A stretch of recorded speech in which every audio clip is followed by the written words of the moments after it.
Hi friends, this is Srujana. Welcome to Srujana multitasking. ఈ వీడియోలో మనం గుంతగరిగలాకుతో ఆయిల్ని ఎలా ప్రిపేర్ చేయాలో తెలుసుకుందాం ఫ్రెండ్స్.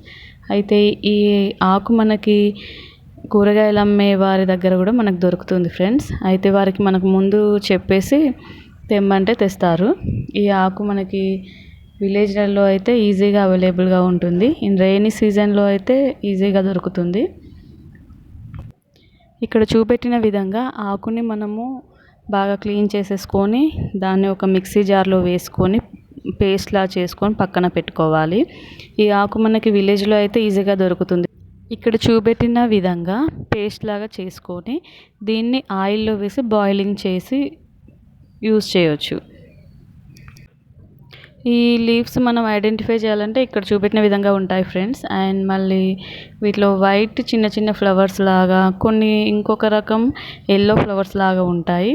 వీటిని తెచ్చుకున్నప్పుడు మనం ఒక 2-3 స్టెమ్స్ ఇంట్లో చిన్న స్టెమ్స్ని కూడా మనము కుండీలలో పెట్టేసుకొని ఎప్పుడు కావాలంటే అప్పుడు ఇంట్లో వాడుకోవచ్చు ఫ్రెండ్స్, ఇంట్లో పెంచుకున్నట్లయితే.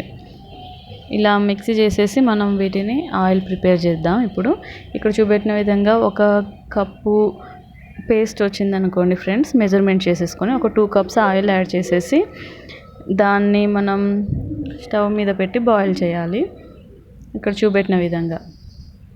అయితే ఇక్కడ చూపెట్టిన విధంగా మనము ఈ ఆకును ఐడెంటిఫై చేయాలంటే ఇలా చెయ్యితోటి నలిసినట్టయితే మనకు చెయ్యి కాసేపోయినాక బ్లాక్ కలర్ అవుతుంది ఫ్రెండ్స్.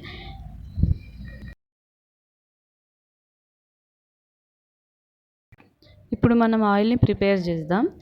ఒక పెద్ద బౌల్ తీసేసుకొని అందులో 1 కప్పు పేస్ట్, గుంతగరిగరాకు పేస్ట్ చేసాం కదా ఫ్రెండ్స్, దాన్ని 1 కప్ వేసుకున్నప్పుడు ఒక 2 కప్స్ ఆయిల్ వేసేసుకొని, పారాషూట్ వేసేసుకున్నాను నేను ఇక్కడ. వేసేసుకొని దాన్ని మంచిగా మిక్స్ చేసేసి ఇక్కడ చూపెట్టిన విధంగా 1 కప్పు పేస్ట్కి 2 కప్స్ ఆయిల్ నేను వేసుకున్నాను, పారాషూట్ ఆయిల్. ఆ రెండింటిని ఒక పెద్ద బౌల్లో మిక్స్ చేసి, కొంచెం పెద్ద బౌల్ తీసుకోవాలి ఫ్రెండ్స్, అప్పుడు ఆయిల్ అనేది పొంగకుండా ఉంటుంది. అయితే అలా మిక్స్ చేసేసుకున్న తర్వాత దాన్ని స్టవ్ పైన పెట్టి బాగా మరగనివ్వాలి.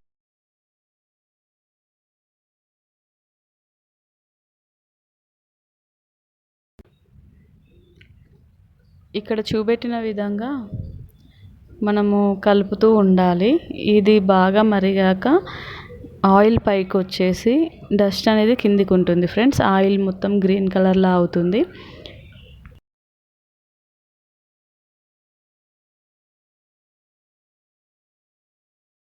వేడి చల్లగా అయ్యాక దాన్ని వడపోసుకొని, డస్ట్ లేకుండా వడపోసుకొని ఒక జార్లో స్టోర్ చేసుకుంటే మనకు అవసరమైనప్పుడు దాన్ని యూజ్ చేసుకోవచ్చు. వీక్లీ 2-3 సార్లు మనము హెడ్కి అప్లై చేసుకొని 1/2 అవర్ ఉంచుకొని హెడ్ బాత్ చేసేయాలి.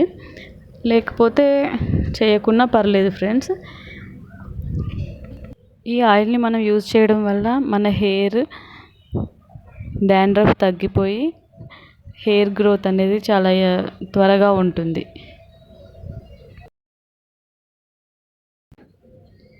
హెయిర్ ఫాల్ కూడా కంట్రోల్ అవుతుంది అండ్ హెయిర్ గ్రోత్ అనేది చాలా బాగా ఉంటుంది. డాండ్రఫ్ కూడా తగ్గిపోతుంది ఫ్రెండ్స్. ఈ వీడియో మీకు నచ్చినట్లయితే మన ఛానల్ని సబ్స్క్రైబ్ చేయండి, షేర్ చేయండి, లైక్ చేయండి. Thank you for